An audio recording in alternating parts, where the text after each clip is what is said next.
ISIL's weak.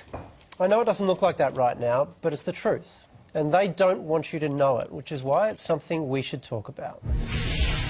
When news broke that more than 130 people had been murdered in Paris, this is how ISIL responded.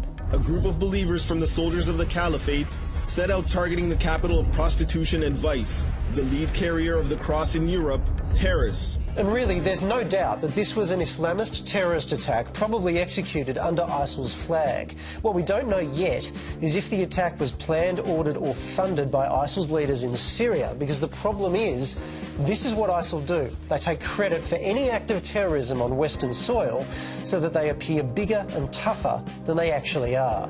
They did the same thing last year with the shooting at Canada's Parliament, and when a bloke ran around New York with a hatchet attacking people, and again with the Sydney siege.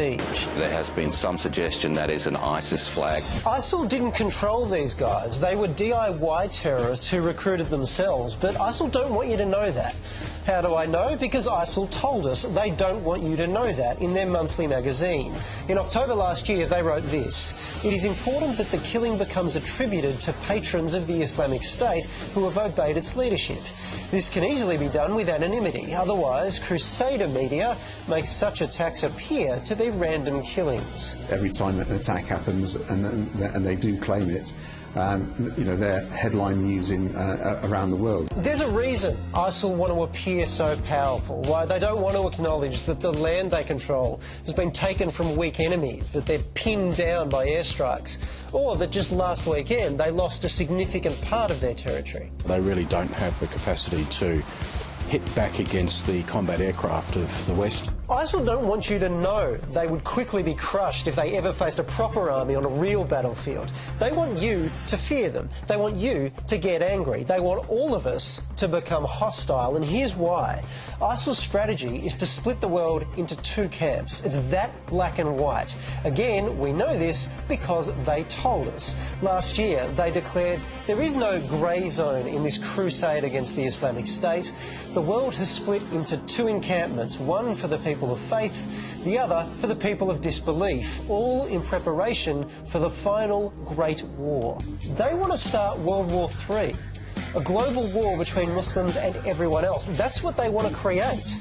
They want societies like France and here in Australia to turn on each other. We as a society, as a community, need to be very mindful of maintaining and protecting our social cohesion, our sense of harmony, and standing together. They want countries like ours to reject their Muslims and vilify them. We need to look at the teachings of the Quran. It is about, killing and beheading the non-believers. ISIL's leaders would be ecstatic to hear that since the atrocity in Paris, Muslims have reportedly been threatened and attacked in England, America and here in Australia, because this evil organisation has it in their heads that if they can make Muslims the enemy of the West, then Muslims in France and England and America and here in Australia will have nowhere to turn but to ISIL. That was exactly their strategy in Iraq, and now they want it to go global. Saying that out loud, it's both dumbfounding in its stupidity and blood-curdling in its barbarity.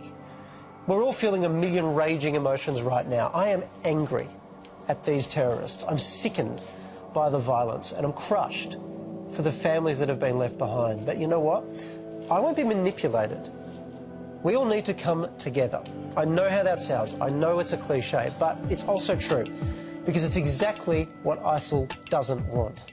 So if you're a member of parliament, or a has-been member of parliament, preaching hate at a time when what we actually need is more love, you're helping ISIL. They have told us that. If you're a Muslim leader telling your community they have no place here, or a non-Muslim basically saying the same thing, you're helping ISIL. They have told us that. Or if you're just someone with a Facebook or Twitter account firing off misguided missives of hate, you're helping ISIL. They've told us that. And I'm pretty sure that right now, none of us wants to help these bastards.